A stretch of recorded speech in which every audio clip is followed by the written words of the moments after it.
Hello everyone, welcome to a 1 year channel update. To be honest, I can't believe it has been a year since I started my YouTube channel. Time truly flies and only 32 subscribers to show for it. Oh man. To be honest, it is more than I expected because I expected one. Only my personal account as my subscriber.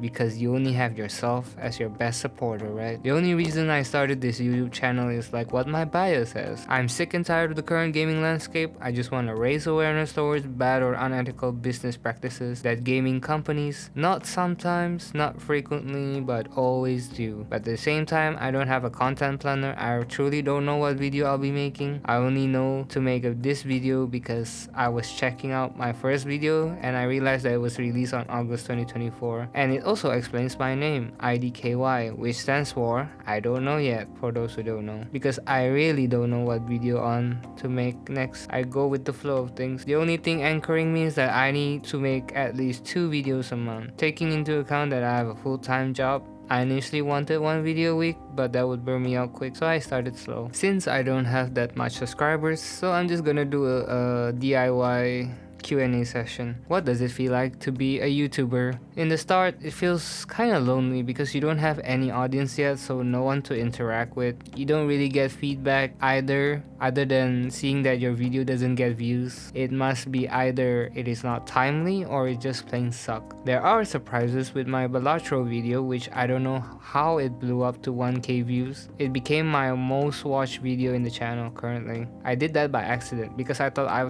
put so little effort into it that it might not be interesting or that my opinion is just plain boring. Meanwhile, there are videos that I put effort to bear no fruit. And if people started off with money in mind, they might leave after like 3 months because the thought also crossed my mind. But luckily, I just like making videos and informing people.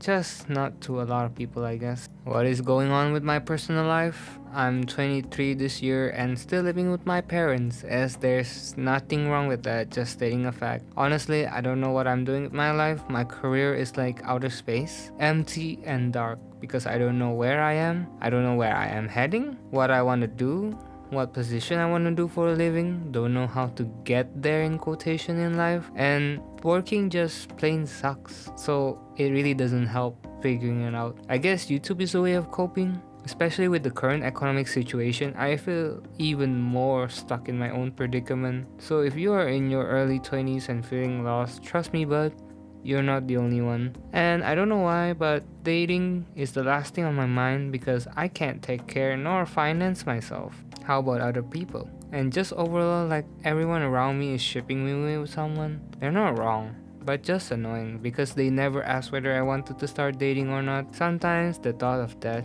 feels kind of peaceful, don't you think? Not having to deal with the world and humans. Because a wise man once said, Truth is, the game was rigged from the start. just relax guys, I'm not unaliving myself anytime soon, just tired and directionless, I guess you could say. Am I a Chinese dating game focused channel? If you notice a pattern in my channel is that I like to play Chinese dating games, and it may surprise you, but my actual reason was true in my first video. I genuinely wanted to improve my Mandarin, and the most engaging way for me at least is by playing these games. But sad news, I stopped taking Mandarin classes at the start of 2025 because I have zero application in real life because everyone around me speaks the national language. At least I had friends to practice with back then, but now I am stuck in this country which has 0.1% of the population being able to speak the language of Mandarin. But enough of that. What I also noticed is that most of the games don't have review videos, so it was like a Thanos moment of Fine. I'll do it myself. and just started making my first video. I don't know how to speak to the microphone even to this day. I don't have any training or degree in video editing, just a guy who is fooling around and generally just wanted to share excitement and awareness of these games because I consider them underrated. And most streamers online plays it so it can be entertaining for their audience, but if you look closer, there is a potential in this genre. It is also outside of my comfort zone because most games I played are AAA games, but as you grow older, you realize it starts feeling samey. Just good graphics with no substance or substance too profound to understand. So, in the end, what's the future of this channel? Like all of my outro in my videos, I don't know yet.